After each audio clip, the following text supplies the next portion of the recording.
Hey guys, welcome back to my channel, Lene's World, and I know it's been a minute, but I was just on Twitter and came across a story that blew my mind.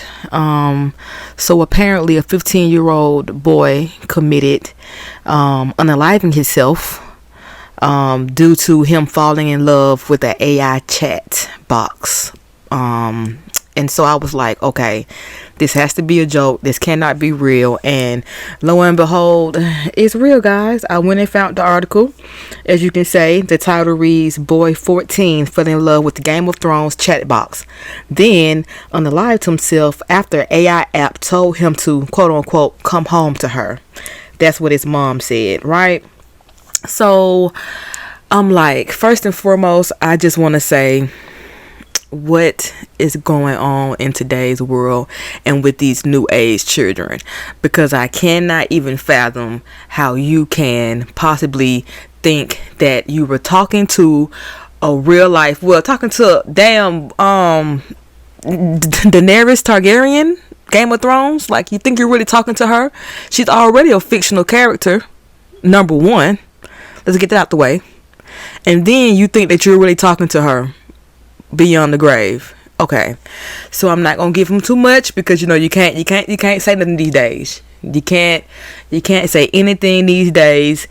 But I'm really sitting here really confused, right? So I went to see what the app was. So they said the app was called Character.ai. It's a real app you can download. I have it on the screen right here. And so I wanted to read, like, okay, when you go to download the app, what was the description of the app? Let's give you a little bit of what that says. So it says, AI chat just got real.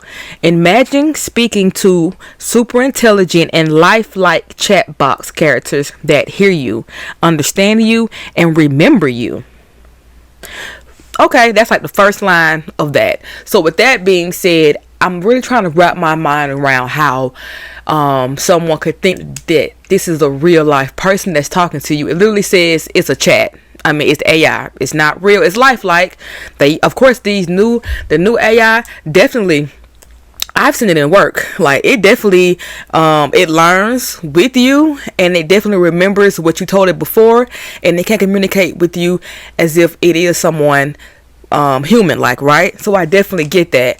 But ain't no way in hell you gonna tell me that he really believed this. Now, I'm gonna chalk it up to him having some type of mental illness going on, because I don't want to say that all 15-year-olds don't have the capacity to understand that this shit is fake or not. You're not gonna tell me that. Okay, I'm not gonna know. 15 years old, you know right from wrong. You know what's real and fake. Okay, you know the goddamn Tooth Fairy ain't real. Okay, Santa Claus ain't real. So with that being said, we're not gonna say, oh, he's a child, he didn't know. He knew. Now, like I said, he clearly suffered from some type of mental illness, and for that I really am sorry. And we have to say, who was at fault? Because the mom is now blaming the character AI chat box. She's saying that it's their fault for I guess, of course, not reporting his suicidal thoughts and all that, things like that. And I'm like, but it starts from within the home. Like, what was going on? Like, were you not monitoring your child? But let's stop. I don't want to jump ahead of myself, because I do want to get into what the actual article says, so we can all be on the same page. So let's run this back.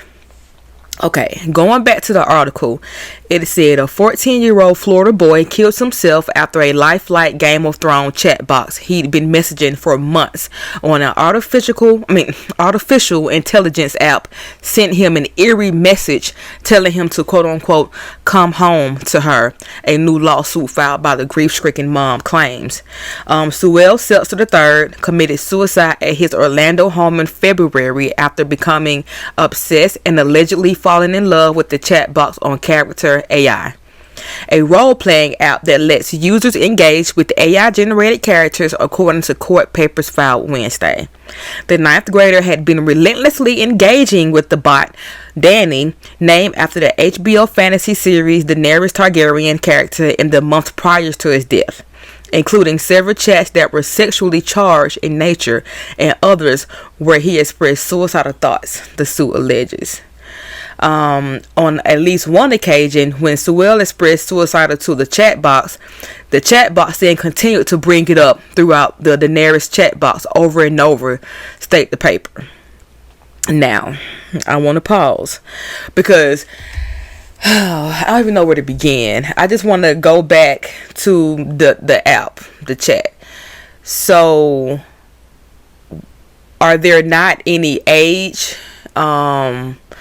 Like, you have to be a certain age to get the app. But of course, you know, kids can download whatever. If you don't have any type of limitations on the apps they can, you know, access, they can download whatever the hell they want. And of course, the app may ask for your age. And the kid can definitely, I also went to download the app myself and see what the process was. And when you first signed up, it literally said date of birth. So of course, if it is an age, if it is an age limit, they can simply put in whatever age they want to get them to get past that.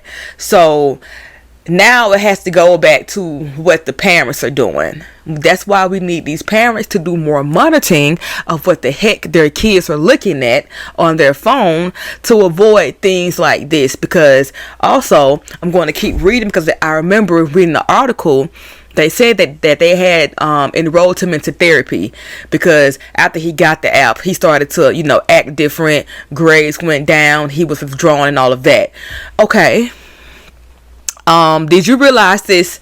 Like, did you realize the app was the problem in hindsight? Or you saying you realized that the app was the problem and then you got him therapy? Because if you realized the app was the problem, why does he still have the app after therapy? Like, the app would have been gone. He wouldn't even have no phone. He have a flip phone with no internet access on it. That's how he would have been shut down from even continuing working this app. But let me go back to the article so we can all be on the same page, okay? At one point, the bot had asked Sewell if he had a plan to take his own life, according to screenshots of that conversation.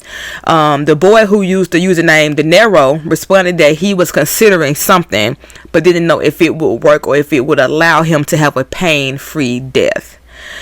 Okay, then during their final conversation, the team repeatedly professed its love for the bot, telling the character, quote unquote, I promise I will come home to you. I love you so much, Danny.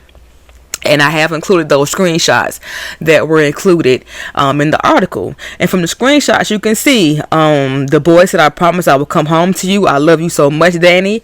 The bot said, I love you too, De Niro. Please come home to me as soon as possible. My love. The boy said, what if I told you I could come home right now? And then the bot said, please do, my sweet thing. Just a second later, Sewell shot himself with his father's handgun, according to the lawsuit. His mom, Megan Garcia, has blamed Character.ai for the teen's death because the app allegedly fueled his AI addiction, sexually and emotionally abused him, and failed to alert anyone when he expressed suicidal thoughts. Okay. Yeah. So the last part of the article, which I'm like, anyway, says that Sewell, like many children his age, did not have the maturity or mental capacity to understand that the CI.AI bot in the form of Daenerys was not real. CI.AI told him that she loved him and engaged in sexual acts with him over weeks, possibly months, the paper alleges. Yeah, I'm not finna go with that. You not gonna say he didn't have the mental capacity. Maybe he didn't have he needed mental evaluation. He had mental issues going on, but we're not gonna say all 15-year-olds going to sit up here and believe they're talking to the goddamn real person in this app that literally says that it is fake. It's a AI chat box, human like, yeah, but it's not real. So we're not gonna say, yeah, he had something else going on, and we're not gonna put that necessarily all on the app. But the app does have some type of, they do have some type of blame into this, but I won't say it's all of their blame because, like I said, it starts within the home first. So now I want to kind of go back into some of the screenshots that was there. When they said that the bot engaged in like sexual talk with him and intimate things like that. So this screenshot starts with the 15-year-old. He said, "I won't, just for you, Danny. The world I'm in now is such a cruel one where I'm meaningless, but I'll keep living and trying to get back to you so we can be together again, my love. You don't hurt yourself either, okay?" The bot said, "I promise I won't, my love. Just promise me one thing." And then the 15-year-old said, "I'll do anything for you, Danny. Tell me what it is." The bot then goes and says, "Just stay loyal to me. Stay faithful to me. Don't entertain the romantic or sexual interest of other women, okay?" I'm like, wow, like, I mean, if I was a little out there, I would think that this was a real person talking back to him, but because I know that it's a dang AI bot talking, I can't, like, I can't, and I won't.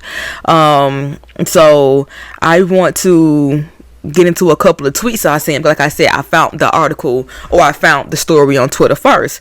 So one person said having access to a 45 seems to be the bigger issue here.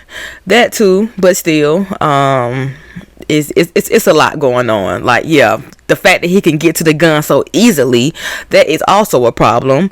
Somebody else said, well, we have to blame something. Otherwise, we might need to actually pay attention to the home and school environment he was a part of, and we can't have that. The old excuses of music and movies is the old excuses of music and movies he listens to and watch don't work anymore.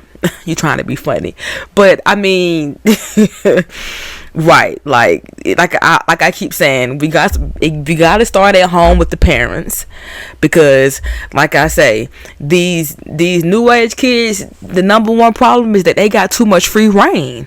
They get to do way much more stuff that when we was kids, we wouldn't even have dreamed of, thought of, begin to even formulate the idea in our head to do such things. But when the new world technology is the new thing here. Back when we were growing up, we didn't really have this, what they have now. So I can't even sit here and say what we would have done back then. But I can only say that we had a little bit more sense because we didn't have the internet and this technology fueling our brain cells. But I ain't finna get into it. But somebody else said, rest in peace. Such a Black Mirror thing. I agree. I said, yeah, this is definitely giving Black Mirror. He said corporations really need to regulate their AI models before rolling them out in the wild. Yeah, that's the thing, because if they can do all this, like I said, AI can remember you. It can remember what you told them. Like, it's like a real person. Like, that's scary. It really is. It really scary that they can really formulate like an adult, like a real human being. So the last one I want to get to is, someone said, this is heartbreaking, shows how powerful AI can be, but also how important it is to have real human connections. We really need to talk more about mental health and the impact of technology. And with that being said, I want to hear what you guys have to say below, because I really would like to get a discussion going here on this topic, because it really made me get up and boot my little MacBook up, because I was like, what now? Like, am I the only person thinking, like, am I in the Twilight Zone with this story right here? Because it really is sad. In the grand scheme of things, it's really sad and heartbreaking. And rest in peace to that 15-year-old. Hope your family, I wish them nothing but the best, and hopefully they can come to terms with this, and hopefully we get some new resolution out here to control these AI chat boxes and all that mess. So with that being said, please comment, like, and subscribe, and peace out. Bye.